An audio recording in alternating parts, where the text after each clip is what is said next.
Hi, everyone, and welcome to the Proclaim Peace podcast, where we talk about what the restored gospel of Jesus Christ teaches us about how to become better peace builders.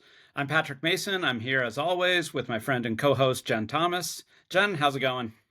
It's going okay, Patrick. I am a little hesitant about today's episode because we're going to talk about some hard things. So Yes. there have been episodes of this podcast that have felt a lot more lighthearted to me, and this one is not. But I am hopeful that we can get through a hard topic in a way that will be meaningful and relevant to our listeners. Yeah, I think, and just so everybody knows, we're going to be talking about genocide today. Yay, genocide Yeah, fun. I guess there's lots of hard topics in the world. We're talking about one of the hardest today, and I think part of it is because, well, I'd say for two reasons, and then let me know what you think. One is because I think peace builders cannot turn away from or ignore evil and great suffering in the world. That I actually think one of the character traits of a peace builder is a sense of mourning and lament, and which means also attention or attentiveness to the pain and suffering of the world. And the fact is, even though it's ugly, it's heinous, it's not praiseworthy or lovely or of good report, right? But the fact is, there is great evil in the world. There is genocide in the world, not just in the past, but in the present. And so I think as peace builders, we have to pay attention to it if we want to address it, if we want to make the world a more peaceful and just place. So I think that's the first thing. The second thing is the Book of Mormon talks about it. The Book of Mormon Yeah. ends with not one, but two genocides. Yep. And so I think the Book of Mormon is trying to call our attention to something, even if we don't really like going to that place. Well, and I think one of the things that's so relevant is that the causes of the genocide that the Book of Mormon ends in, we can step back through our reading and see the things that result in genocide started at the very beginning of the book. They were Yeah. tensions in relationships and in families and then in communities that went unresolved, that went amplified over decades, and then ended very badly. And so I think one of the things that the Book of Mormon allows us to do is it allows us to condense that process into just a few hundred pages. And then that can hopefully allow us to see it with more clarity and in a way that also allows us to potentially see ourselves in it. Like, how am I making small decisions that could potentially accelerate into larger consequences?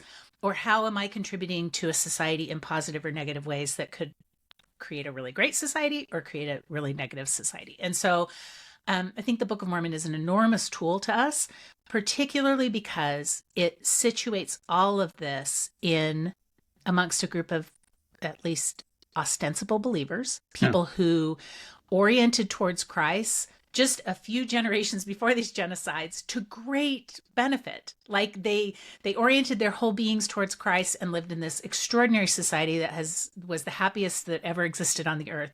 And then as they turned away from Jesus and turned away from his teachings, what were the natural results? And so it just really is an important lesson for me in I guess being honest about the way I'm contributing positively or negatively to my society, and also being honest with myself about how committed I am to being a disciple, even in difficult times. Yeah. And I just really am grateful that we're going to have this hard conversation. And I hope that we do it in a way with our guest that allows all of you to not feel like this is a distant problem that has nothing to do with your lives, but that you can understand how it might have to do with your life and what role you might play. Yeah, exactly. And as we thought about how to handle this and this kind of horrific violence, again, that's repeated twice at the end of the Book of Mormon, there are different approaches we could take. We could really dive in and talk about, dive into the gory details of and the verses of what it's talking about. But I think, we're aware of those things. I think the way we wanted to approach this was on the flip side, again, from a peace building perspective of recognizing that there is genocide. There's genocide in the book. There's genocide in the world that we live in now. How do we avoid it? How do we prevent it? How do we as peace builders actually do something so that those words never again, which unfortunately too often has become an empty promise, but that actually we can be part of living that out in the world, so that the Book of Mormon wants us, especially the prophet Moroni at the end says, Yeah. I've told you all these things so that you can do better than us. The Yeah. whole message of the book is don't do like we did. Instead, they're trying to point us to a different way. So that's kind of the direction that we want to go today. Well, stick with us. We promise actually that this is going to be worth it, and hopefully will be a deeply affirming and experience that will help you to recommit to your relationship with Christ and the role that you can play as a peacemaker. All right. Well, to have this conversation, I'm really excited about the guest that we have on Proclaim Peace today. Our special guest is Rachel Miner. Rachel is the founder and CEO of Bellweather International, which is a nonprofit organization committed to disrupting the cycle of genocide and building genocide-resistant societies. She holds a bachelor's degree from Brigham Young University, a master's in public administration from the London School of Economics and Political Science, and a second master's in economic and political development from Columbia University. That's a pretty good CV. And in 2021, she was honored to be named as a U.S. Truman Scholar. Rachel has presented her research on genocide prevention to prestigious forums such as the United Nations Commission on the Status of Women, the Global Women's Summit, and the International Religious Freedom Summit, among others. She's published her work, she does lots of media, and most of all, she does work all around the world to understand the causes, and most of all, to prevent genocide all around the globe. So, Rachel, we're so thrilled to have you with us. Thanks for being here. Happy to be here. Thanks for Thanks. joining us. So we start always by asking our guests the same question that they answer always from their own perspectives. How do you personally define peace? Peace is a lifestyle that requires the cultivation of love over hate. So a lot of people talk about kind of peaceful conditions in the development world, maybe a lack of conflict as the definition of peace, but it's not an event. It's a lifestyle. And if we don't develop the lifestyle of peace, we will either, one, take for granted what peace is and never truly know when we have it, or B, we will fail to protect it because we won't know in what lifestyle or in what resources we have to actually defend that ultimate ideal that's in the mind of those who seek peace. So I actually really appreciate this definition. You would think after doing so many podcasts on this topic that people would have repetitive answers, but this was a new one and I really appreciate it. Would you maybe start out by sharing with us? We're going to get into some heavy things in this episode, but I'm wondering if maybe to start us out, you'd share with us some of the positive affirmative things of that lifestyle you see that if we cultivate can lead us to a position of peace. Yeah, absolutely. Part of my work at Bellweather International is really thinking about what it means to be a bellwether. So maybe I'll start there. The word bellwether is to be a leader, to be out in the front. And its original term was used to describe folds of sheep. There's always a bellwether sheep that has a special relationship to the master shepherd. And in a lot of cases, this sheep would have an actual bell tied around its neck so that other sheep would hear the bell in the absence of seeing the shepherd or knowing where the shepherd was and would be able to follow the bellwether into safety and along guided routes. So that term has been adopted in lots of different fields. It's most often used now in financial context, economic context, to describe bellwether stocks or bellwether trends, to be an indicator of trends. But ultimately, our mission at Bellweather International is to create a culture where everyone is empowered to be a bellwether for peace and a bellwether for genocide prevention and resistance. So when we think about the lifestyle of peace, we have to think about what it means to be upstream from conflict, from mass atrocity, and what it means to be a bellwether. So some of those cultivating characteristics and lifestyle choices is, I think, first and foremost, a real awareness of what leadership requires. A lot of people think of leadership as speaking out, speaking up, providing that path, leading the way. I think that there is lots of different kinds of leadership, particularly in the context of peace. But I'm learning more and more that actually leadership is not just the first, it's the first and second. And what do I mean by that? Well, you could have a bellwether sheep, someone who's paving the way, but it's actually the second sheep. It's the sheep that follows the bellwether that's providing the path of leadership. So, in the context of peace, when someone stands up and says, this is not okay, who supports that message?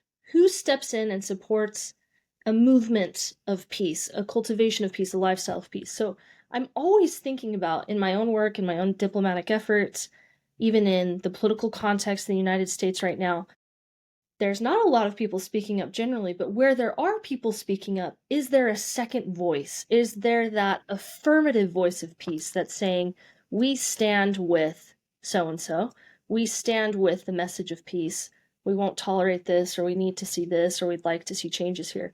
So that's a real core component, is learning how to be the first and second leader in the bellwether mindset. I think another ingredient in the cultivation of peace has to do with transparency and truth. I think we'll get a little bit into this when we talk about some of the scriptural context, but no good deed is done in secrecy or darkness in the same way that evil deeds are done. So being a bellwether for peace requires transparency. It requires a different kind of communication that says, this is what we're trying to achieve. This is what peace is for. This is how you can be a part of it. These are your incentives to be a part of it. And really learning that transparency. So I could share a lot more characteristics, but I just think we've undervalued both leadership and honesty, and we've kind of lost sight of how the first and second leader and a culture of transparency, honesty, and communication, in my opinion, are the foundation for all peace in the world. I love that, and that's such a striking image. Certainly, one I'll carry with me is the bellwether sheep. I don't think I knew that that's where the word came from. So I definitely learned something in the last 5 minutes. And but also that that idea that actually that second sheep is really important, right? I think there's a lot of people who think they're leading, but nobody's following. And so what is it like to actually bring people along with you on the way to do good in the world? So that's amazing. Before we dive in, and I know we have a lot to talk about here, but Rachel, I wonder if you'd talk about just a little bit about your own background. I read your degrees and some of your achievements and accomplishments, but tell us a little bit about your path of how you decided to do the work that you're doing. What struck you? What inspired you? What led you to work on genocide prevention and resilience, and just talk about your own personal path as a peace builder.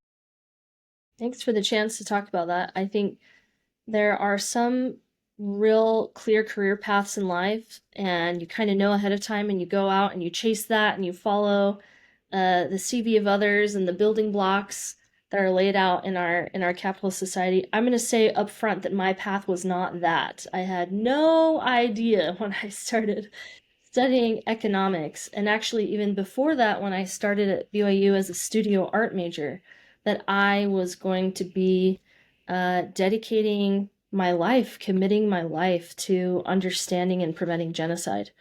But a lot of things came together, as they do for all good people who want to consecrate their life and their gifts to God, and that has certainly always been at the core of my path, is just knowing that our heavenly parents value and center human rights in their work more than anyone on the earth. And they want peace to prevail, and they want conflict resolution, transformation. They want a world that's free from atrocity. That fundamental belief is where my path starts. And then early on, as I was finishing up degrees and studying in different areas, I had exposure to contemporary genocide. I volunteered with a charity in London that was responding to the 2014 Yazidi genocide. And this was perpetrated at the hands of a terrorist group known as Daesh in the conflict transformation community, or ISIS. And I was so deeply disturbed for so many reasons. First, that as a woman of education and privilege, was very well informed in politics. I had worked on the Hill for a time. I had never heard of the Yazidis. I had never even heard of them. I had no idea what they believed, what was important to them, why they were being targeted, how this could happen. And I had no idea that among other contemporary genocides, Yazidis are not the only group that have suffered. There is wide scale mass atrocity in the world today. And I think one of the most interesting deceptions of our society that we've told ourselves and allowed political leaders to kind of persuade us to believe is that the only genocide that happened was the Holocaust. And so there's kind of this mentality that genocide has happened in the past and it won't happen again, or that could never happen to us. What happened in the Nazi regime in Germany to the Jews could never happen today. And we've developed a real complacency, a real apathy for understanding how genocide is formed. So all these ingredients kind of came together, and when the opportunity presented itself, and we actually approached a group of funders to say, we're not doing serious research on this, but all the economic trends and all the economic statistical predictors are saying a few things. First, genocide is pervasive, widespread, and on the rise. The global trend towards genocide is increasing in our world. The second, genocide is not like other kinds of conflict.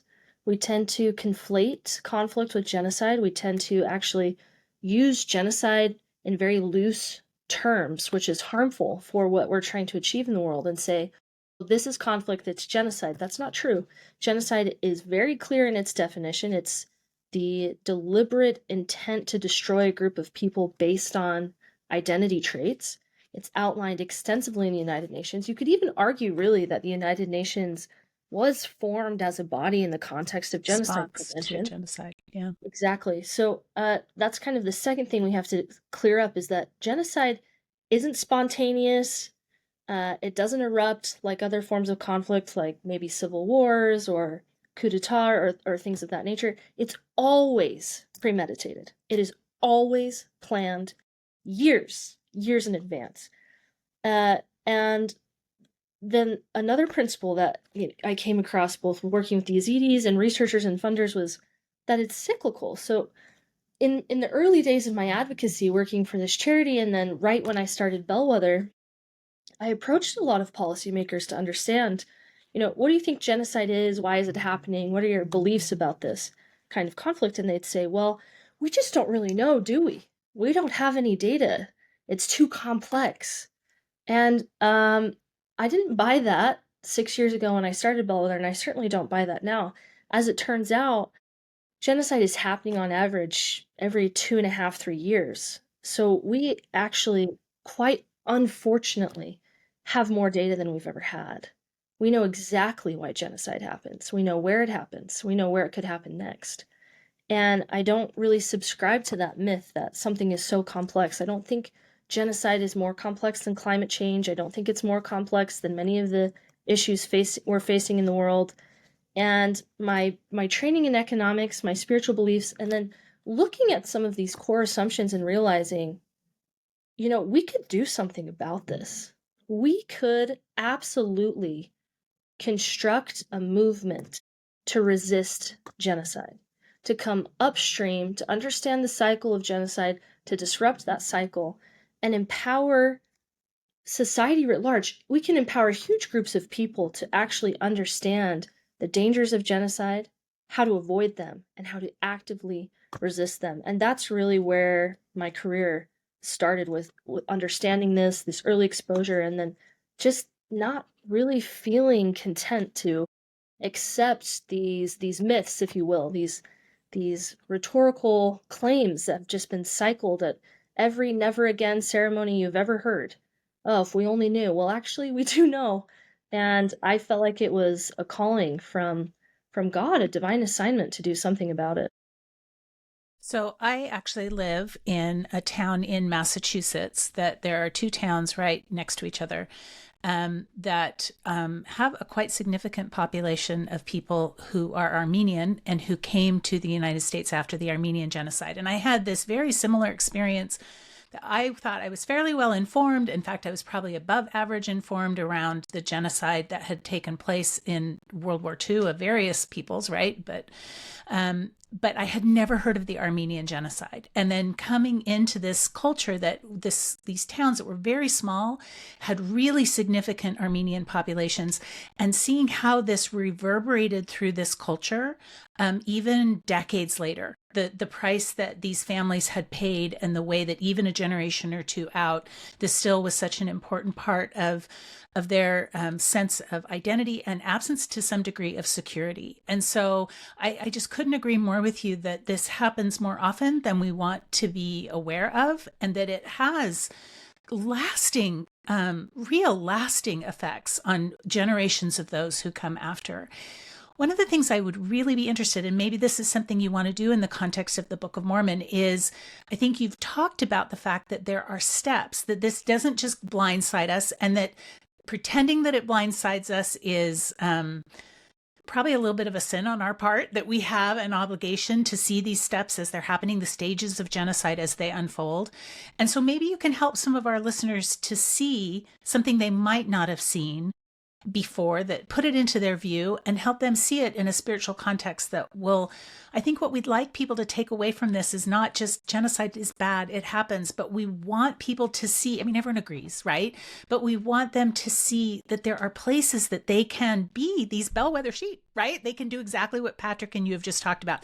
They can be the people that stand up and sort of signal to others that they're hearing the signs and seeing the signs, and want to engage against them. Yeah, let's dive into that.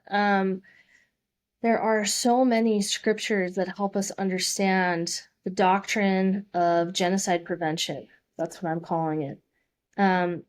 There's a lot we could discuss here. I really tried to narrow down a lot of my studies into some of the core points that I think we need to discuss. And I know that you've been discussing on the podcast the end of the Book of Mormon, and so that's really where I want to start.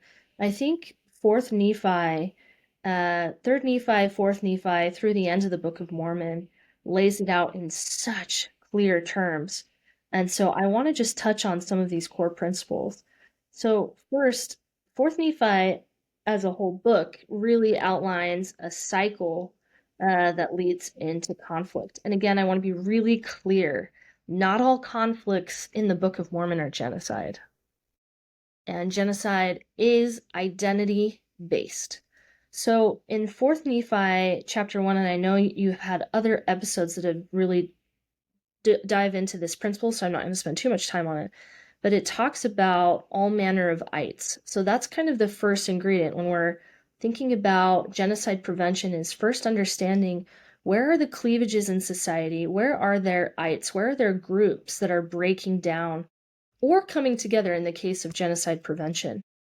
And we get that in 4th Nephi chapter 1, verse 17. But I want to point to actually an earlier reference to where this kind of breakdown in identity in society is revealed in the Book of Mormon. So actually, if we turn to 3rd Nephi chapter 7, we get a really interesting look starting in verse 6. This, I think, these scriptures actually tend to be a little bit misunderstood. We can walk through them and kind of talk through them together. So we're looking at the beginning of a breakdown of society. And in 3rd Nephi chapter 7, verse 6, it says, "The regulations of government were destroyed because of the secret combination of the friends and kindreds of those who murdered the prophets." So what I want to do first is understand this word secret combination, this phrase, because it's going to come up everywhere in the precursors to conflict. And of course, we see secret combination, we immediately think of the Gadianton robbers, and we think of some of these organized groups. In a contemporary context, there would be all kinds of political science discussion around what this group was. Was it domestic terrorism? Was it a non-state armed group? Was it XYZ? But I want to be a little more simplistic in our definition of secret combination, because I think it's incredibly enlightening. So first, the word secret. 2nd Nephi 28:9 is really helpful in understanding the context of the word secret. So we get clear direction from Nephi when he's talking about darkness, and he tells us very simply that God does not work in darkness. So secret should be connected to this idea of concealing, but not just from society as a whole, but really concealing from God. So that is the secret that's happening. In 2 Nephi 28:9, it says, "There shall be many which shall teach after this manner false, vain, foolish doctrines. They shall be puffed up in their hearts, and shall seek deep to hide their counsels from the Lord." So again, it's not just a secrecy to each other, it's a secrecy from God. It's thinking that, as it says at the end of the verse, their works shall be in the dark. God won't know what we're doing. We can hold up our sin and God won't know. So that's the first component of this secret. I'm going to hide not just from my fellow men, but I'm going to hide from God. There will be no ultimate accountability. I'm going to take on a mindset that justice is not real, that I'm above the law, and that God cannot hold me responsible. Then let's look at the second word, combination. So if you go back to the etymology or the history of the word combination, it comes directly from the word conspiracy. And the definition of conspiracy is, and I quote, "a combination of persons for an evil purpose." A combination of evil persons. So it's the deliberate gathering of minds and people to do something evil. And in that expansive definition, which I want to go even one step further, the earliest known use of the word conspiracy, which is really crazy, comes from the word conspirare, which means to breathe. So it meant to literally breathe together in an unlawful alliance. So there's this kind of intimacy that happens in secret combinations where people are coming together for evil purposes, and they're going to do it in the dark, and they're going to do it in a way where they think they're above the law and they're above God. So now, So can I jump in real quick? yeah, please. So this is actually really fascinating. I love these connections that you're making. Um, I admit I'm a little bit allergic to the word conspiracy because I don't want to be like a conspiracy thinker, right? You know, or a conspiracy theorist. And to me, as I think about it, like conspiracies are always what other people do, right? Although there are some people who would, I'm some in my extended family who would say they're not conspiracies, they're facts, right? So how do we know and how do we judge? Because I mean, we all know that in our political climate right now, everybody is always pointing at the other side as saying there's conspiracies on the other side, right? So as we think about genocide prevention, as we think about something like this, how do we know that we're talking about what you're talking about, right? A real conspiracy towards evil, and not just politics as usual, where people disagree about things, sometimes things that really matter. This is a core question. So let's go to two scriptures now that we understand what secret combination means. And yeah, there is this, wait a sec, do we know what conspiracy is? We're throwing that word around kind of like we throw around the word genocide. We can politicize any word we want to get gain and leverage over people. So let's get a little more clear about the context. I'm going to start with two different scriptures. First in 4th Nephi. So what is the secret combination motivating people to do? That is the first question you have to answer to understand where conspiracy is motivated. It's the doctrine by their fruits you shall know them. So if we go to 4th Nephi, back to 4th Nephi, chapter 1, verse 39, we're going to be taught this distinction. And it's really clear here, but I'm also going to reference an earlier scripture which is in the footnote. So in verse 39, "It was because of the wickedness and abomination of their fathers, even as it was in the beginning." So we're getting a reference back to where the Lamanite hatred comes from. And this is the key distinction. This is the motivation right here. "And they were taught to hate." They were taught to hate the children of God.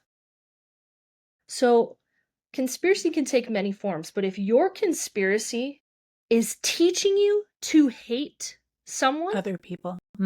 teaching you to hate a group, because of their identity, their political identity, their national identity, their ethnic identity, their religious identity. Now we're talking about genocide ideology, which, as we discussed at the very beginning, genocide's premeditated, it's planned. You have to be taught to hate in a way that genocide can prevail. So if you look at the footnote, which I think is even more instructive, it goes back to Mosiah chapter 10:17. We get again this principle in Mosiah 10:17. Thus they have taught their children they should hate them, and that they should murder them, and that they should rob and plunder them, and do all they could to destroy them. That is the definition of genocide. It is Yeah. taught by parent to children. And I think every member of the church and every member of society should take pause at this. I mean, your soul should be a little bit shaken and say, wait a second, have I inadvertently taught my children to hate any group of people? Have I modeled in anything that I say, what I post, what I do, what I comment on, that it's okay to hate someone because of who they are? That is where all of us need to be so aware, so critical of our own teaching in our own homes, in our own churches, in our own societies, because that is the root of genocide ideology. Well, and my guess is that a lot of people would say, well, I'm not expressly saying hate, but I think if you are saying these people are the enemy, or these people are out to destroy us, or these people are going to hurt us, then you are teaching hate, right? You're defining people, you're setting up enmity. And I think, to me, enmity and hate in this situation are very analogous, right? You can use them interchangeably, because it's not just how you feel about someone, it's you feel that way about them because you see them as your enemy, someone who's going to destroy you. Right. And it's not just their ideas that are bad, but they are bad, right? Like their very existence uh, somehow corrupts society, pollutes society. And they can't be reasoned with, right? In fact, including them in the body politic makes it worse because they're cancer, right? I mean, there's all these words that we use, all of which are dehumanizing, and they're no longer children of God. They are pollution, corruption, cancer, insects, bugs, the enemy, all these other things other than human. Precisely. And I think it's really clear in these scriptures, even if we take a broader context. So this is quoted in Mosiah, King Benjamin and the sermons following that, but it goes back to the beginning. We have insights as early as Nephi that there was hatred being taught between two groups of people. So when people say, well, how did, in the end, after all the wars and conflicts in Alma, there was genocide at the end of the Book of Mormon. There was deliberate effort to destroy certain ites, right? And this was planned, premeditated. We know in 4th Nephi, it's because they had been taught. This didn't happen in a year or days or weeks. They had been taught from the beginning to hate. So if it is truly something that's taught, it can be untaught, it can be retaught, it can be relearned. This is where the hope of genocide resistance lies. And people always ask me, you're working in these serious, serious conditions in the serious context. Yes, it is the most depressing, most heinous human rights violation in the world. There is nothing worse than genocide. There is nothing worse in the world than genocide. But it is deliberate. And one of my most favorite quotes that I reference all the time is from a couple of economists who have helped really create a body of work around the economics of genocide prevention. They say this: in the rationality of genocide, there lies hope. The fact that it's deliberate, the fact that it's rational, the fact that it's planned is our greatest source of hope. We can find where it's taught and replace it. And this goes hand in hand with a second quote, which I frequently reference from the Nuremberg trials. You cannot kill an idea with a gun. You can only replace it with a better idea. And those two principles coming together with these scriptures help us to understand, okay, genocide starts with hot hatred, but it also ends with learning to not hate. It ends with teaching the doctrine of Christ, who said explicitly, love your enemies. Do good to them that hate you. Yeah. Do good I to was them just who going to despitefully use you. say that I love that the answer to this cold rationality, right? This deliberate, like theoretical argument of why you should destroy someone is this deeply irrational sermon that says, hey, you have to feel differently about people. You have to respond differently to aggression. And it's this thing that's the deep irrationality of this message from Christ that is our saving grace, that we don't, it's just how we feel. It's tuning in to the message that come to us from on high and saying, wait, what is my heart telling me truly? And it should be orienting me towards other people, not away from. Exactly. And a combination, if we're thinking about how to break down secret combinations, what is the antonym to that? It would be transparent Mm-hmm, cooperation. mm-hmm. Yeah. The opposite of secret combination is bringing together not evil people, but bringing together good people for a good purpose, breathing. And doing it out in the open and Yes, saying, yeah. breathing out into the open. We are united for a good cause. We are united for peace. We are united for this. So, I mean, this is just the crazy power of understanding words, doctrines, and principles. If we know what we're up against, it's actually very clear and has been clear from the beginning of the teachings of Christ that we can combat genocide ideology by living a lifestyle where we choose love over hatred. And I love this message that you've shared about doing that not only transparently, but courageously, overtly.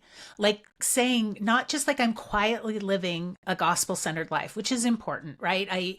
I don't want to diminish that. But in times where hatred is ascendant, it's requisite of us to live very openly and to express very openly that we are choosing a path of peace and that we are choosing a path of love, to speak out, so that others, I think, can align with us and have hope.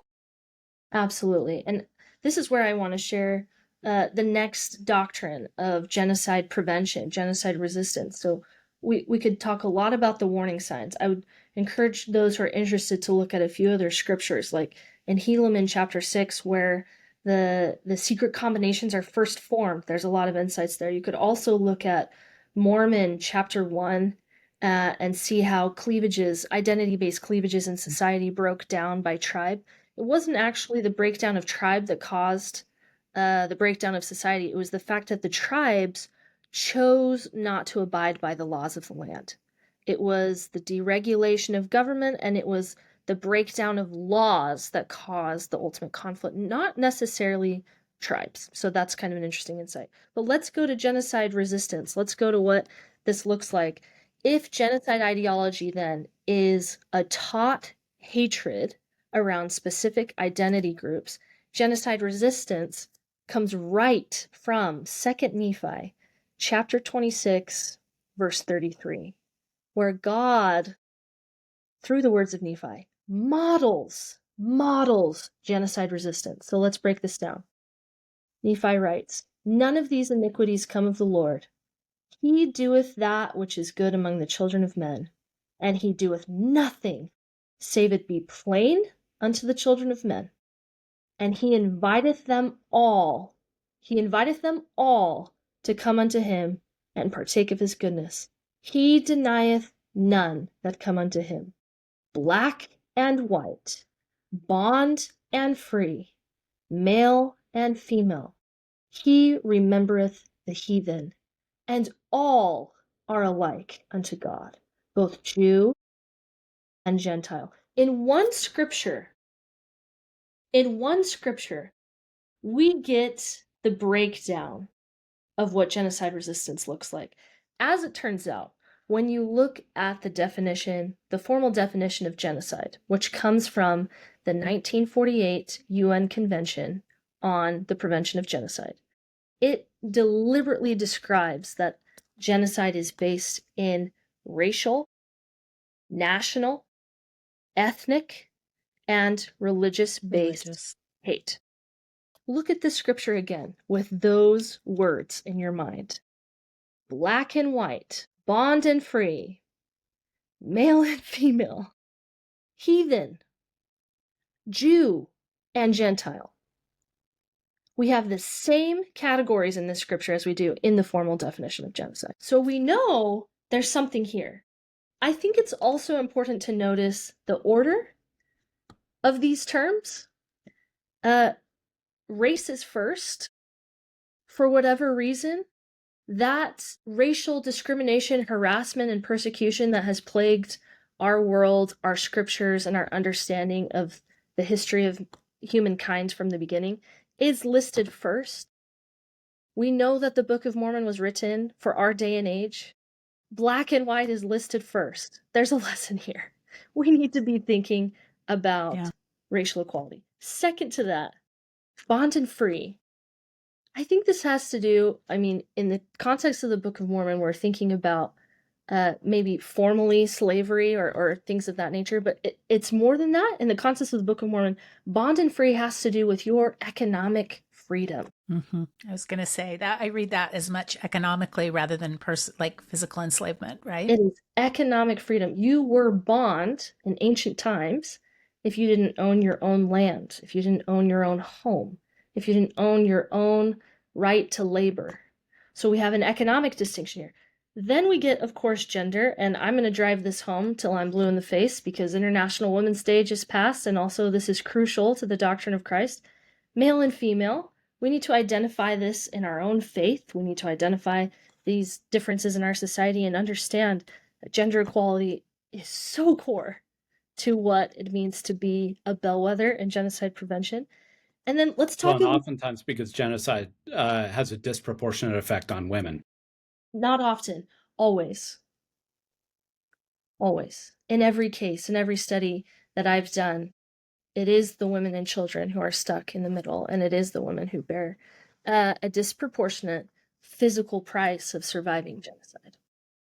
And then this last component, heathen. Who are we talking about here? Who did the Nephites consider heathen? It was people who weren't members of the church. Formally. It was people who didn't take the covenant of Christ. So there's a whole nother layer to this, which is, no, you can't just discriminate based on race or gender or any of these other things. You also can't discriminate just because someone doesn't belong to your faith. And lastly, Jew and Gentile. Even more, he's expanding that interfaith definition even further. Not just people who aren't of the faith or who have left the faith, like the heathen, but Jew and Gentile, people who don't even have faith. Or aren't of the covenant, right? You don't see as being God's chosen people, right? Well, just straight out like unbelievers.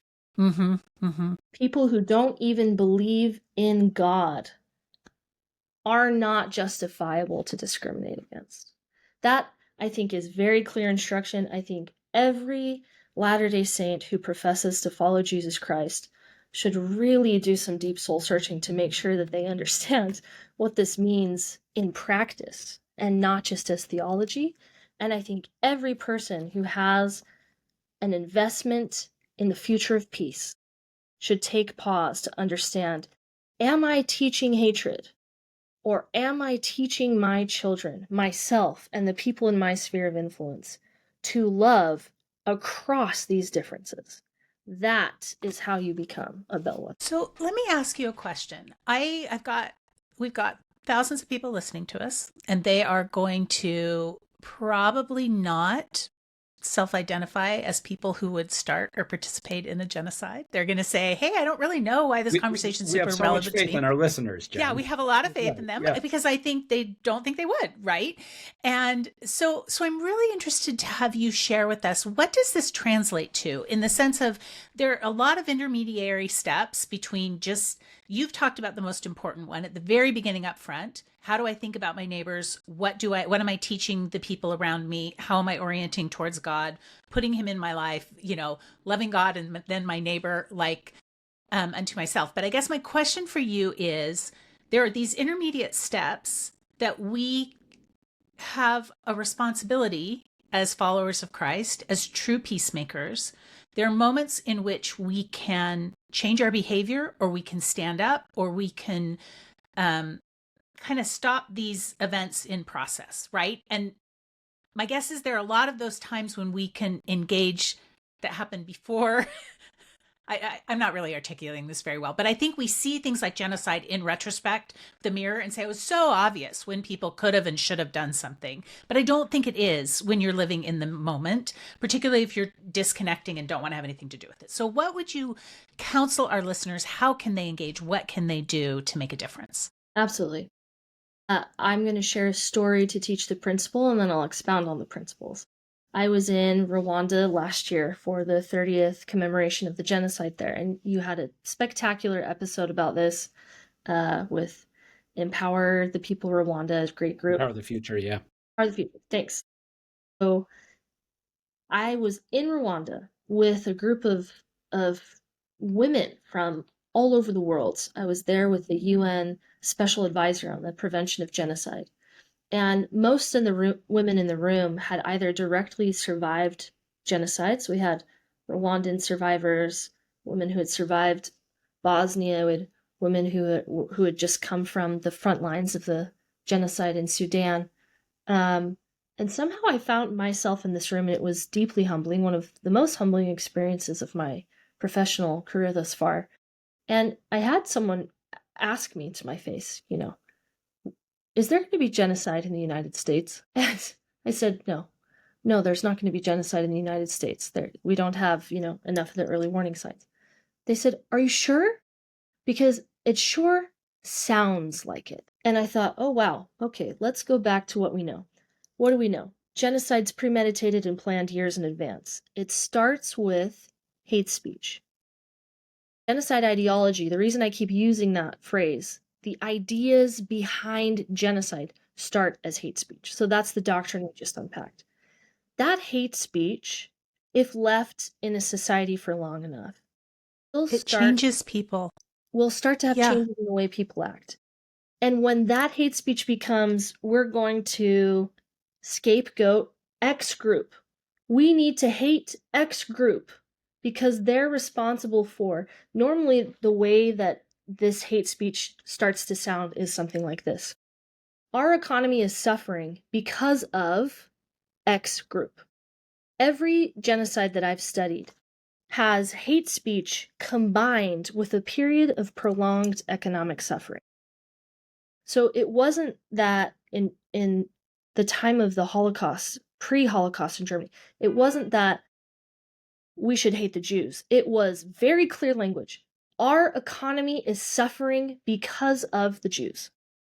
They're dishonest, don't buy from them, don't work with them. So anytime there's economic stability in a country, everyone should be on the lookout to say, who's going to get blamed? In the United States right now, we're economically prosperous, but we're in a period of economic volatility, I'd say, since COVID-19. Actually, the whole world is in a period of economic instability since COVID. Who are we blaming in our societies? Is there a clear scapegoat? Is there a scapegoat coming from government? Is there a scapegoat coming from religious groups? Is there a scapegoat coming from political groups? Again, all of this is to help us take pause and realize, oh, maybe I'm not hating deliberately, but I'm scapegoating. I'm saying my economic suffering is because of this identity group. I think there's a lot of scapegoats in the United States right now. There's not one clear group that's being blamed. Everybody's kind of blaming everybody. But one thing we could all do is ask ourselves, who do I blame?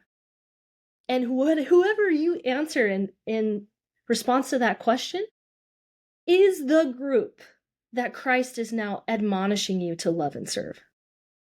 That is the group that you could now challenge yourself to get to know, to interact with directly, person to person, and not through a screen.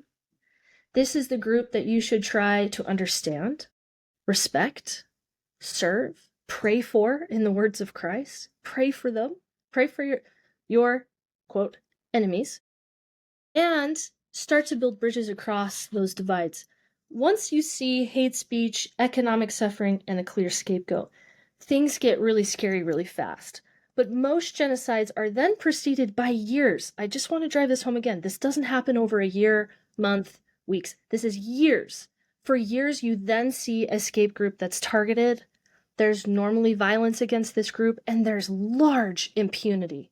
So if ever we get to a place where these scapegoats are now physically targeted, where they are being killed, where there are disappearances, and there's impunity, meaning we don't hold people accountable for crime, then we should start becoming really concerned. We're not there yet. But the real challenge in places of enormous prosperity, such as the United States, and I know you have a global audience, but I'm going to speak as an American because that is my background and my sphere of influence. What we need to be especially cautious of in the United States is that the way we talk about scapegoats in our country, the way we talk about who we should blame for economic suffering, has immediate consequences, physical consequences for people overseas. Because everyone is watching our country. I just got back from a trip to Liberia. There was not a single meeting I walked into with the highest levels of government where they didn't ask me about what's happening in the United States, about my government, about my democracy and what's going on there. Not a single meeting. The world is watching us. And when we casually use language, genocide ideology, hate speech, when we casually throw words around like genocide, when we're casual about any of these very serious topics, it has immediate consequences. So I hope that points to a few ways, but ultimately, and again, man in the mirror moment for all those Michael Jackson listeners out there. If you are answering the question, who do I blame, honestly, to yourself, and you can identify a group, pretty much all of us can. I can even think, I've done this exercise myself. Who do I blame for the economic suffering? That is the person I now need to build a bridge with. That is the group of people I now need to try and understand, or a group of followers, or a group of political believers I now need to try to understand, love, and serve. So I'm going to add one other tiny thing in that I want our listeners to think about. We have lived in the richest country in the world. Most of our listeners are in the United States. Most of us listening to this, by definition, have enjoyed the highest standard of living that most human beings have ever joined or enjoyed on the face of the earth. And I think one of the things that I've been thinking about recently in relation to this is we think of economic suffering as being like a floor. We think of genocides having started when people were really just starving or hungry, like around World War, after World War I. I actually think for a bunch of people who are spoiled and who are used to a really, really high standard of living, I don't think if money is our object and is what we love, and if it's our source of comfort and it's our source of peace, I actually don't think it takes too much of a reduction in a standard of living for people to see themselves as deeply aggrieved. In other words, I don't think it actually relates to their actual economic suffering. I don't think they're starving necessarily. And I know some people are, but I guess I'm just saying I would ask all of our listeners to be cautious about that relativism around suffering before they say, hey, I am truly suffering and it's because of this group of people. Are you suffering, or do you just have $3,000 less than you did last year?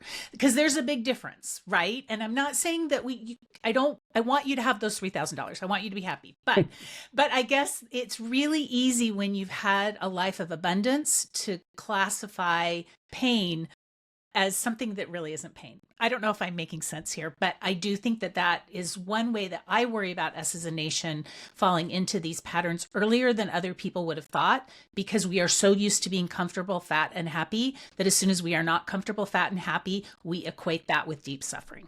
And we will act. Let's just tie it back to the doctrine. When you look at, you choose your breakdown of society in the Book of Mormon, to Jennifer's point, we're not God. No one on this call is. We have no relative ability to judge a person suffering against another.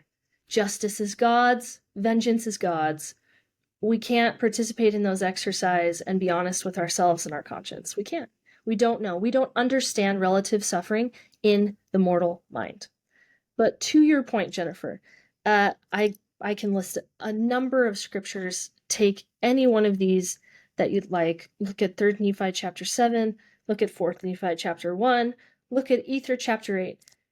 What words are used to describe the manifestation of the pride of the people? I'm going to turn to Ether chapter 8 as my example.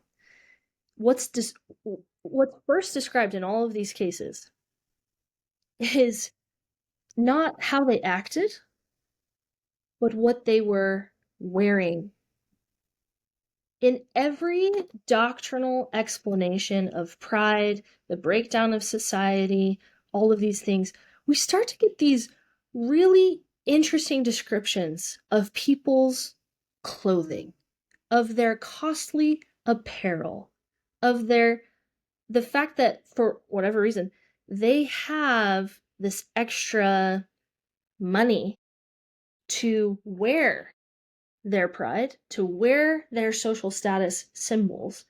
And that is the description that all the prophets and apostles choose to describe the breakdown, starting with pride. Let me be even more clear than maybe Jennifer you're saying here, or just to add clarity to what you're saying here. It is not a race to the bottom. It is not a race to the most persecuted church. It is not a race to say we suffer more than. Because pretty soon you're going to be building towers to heaven to describe other things that you're more than. It's not a race to the bottom. Never has been, never will be as long as you're a follower of Christ. It's a race to the top. And Christ was very clear in his parables. How about the parable of the 11th hour? That actually it doesn't matter when you join the fold. It doesn't matter what you're wearing. It doesn't matter what your background is. He doesn't care how long you've labored out in the vineyard. He doesn't care how far you've been persecuted or what your grievance is. He's asking you to put aside that difference and come into the body of Christ and be one and be unified. So there is so much language everywhere in the world. Every group has a compelling case right now, particularly right now in our political climate, about why they're the most persecuted. Whose narrative does that help? Does it help the followers of Christ, or does it help the followers of evil? I do not want to minimize the suffering. I honor all suffering, and I stand in solidarity with every person who says I've been persecuted. We have legal standards to know that there's different levels of persecution and there's different levels of atrocity. But let me reiterate again, why would we race to the bottom when we are trying to elevate society to the top? That needs to be the mindset flip. I hope that no one thinks I'm minimizing economic suffering either, because there are people who truly are. But I know that there are a lot of people in our society who are making decisions who are not, in fact, suffering, but just maybe want more than they've got. And that's a little bit of a different thing. Sorry, Patrick, I didn't mean to. We may never know, but the point is, like, let's not use that language if you've suffered or not. Let's not use that language. Let's use a language that elevates everyone instead of elbowing each other to be at the bottom and promoting a language where actually it's glamorous or competitive to be persecuted or to suffer. That's not the world we want to create. That's not the manifestation we want to put into the world. So I second that. And of course we stand with those who suffered. Was that not Christ's defining feature? That no matter if you had suffered an issue of blood or paralysis or sin or measles or leprosy, it didn't matter how you suffered. He lowered himself to lift you up, to lift up and say, I see you, I validate you, and now we can be one together in the healing power of the atonement. That is the only message that we should promote in a context of global suffering. I love that. Well, that's actually a great place to wrap up, I think. And Rachel, I'm so grateful for everything that you've taught us, especially like just really powerful teaching out of the scriptures throughout the Book of Mormon to show, it's one of the things we've tried to show throughout the podcast is that this book has a lot of lessons and practicality and application, of course, to our individual spiritual lives, but also to the world that we find ourselves in, a world with lots of pain and suffering and evil, all the way up to, as you say, really the greatest evil that we do to one another, which is intentional mass murder, around identity lines, which we call genocide. So, we always close, hopefully on a positive note. And I'm sure, Rachel, you spend your life, focusing on trying to prevent the most evil things that humans do to one another. And so you've got to have some kind of grounding. You've got to have something that sustains you and preserves you in the midst of that really hard work. So where is it, or how is it that you personally find peace in your life? I find peace in Jesus Christ, first and foremost. I am an admirer of many global religions and many faiths.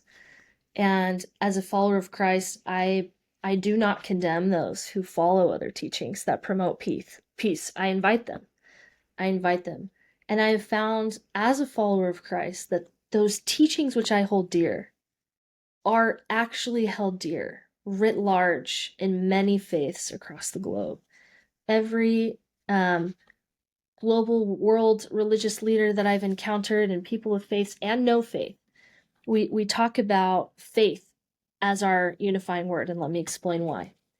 Very, very critical in the work of genocide prevention, which is that really what unites us as humans is our faith in the future.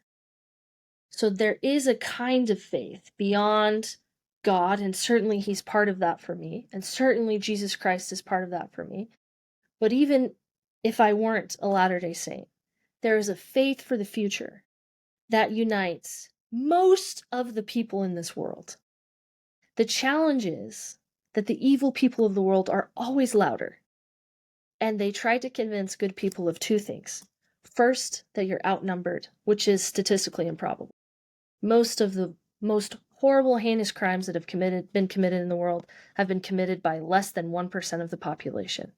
You can count a couple hundred people who are committing the very worst crimes in our world right now.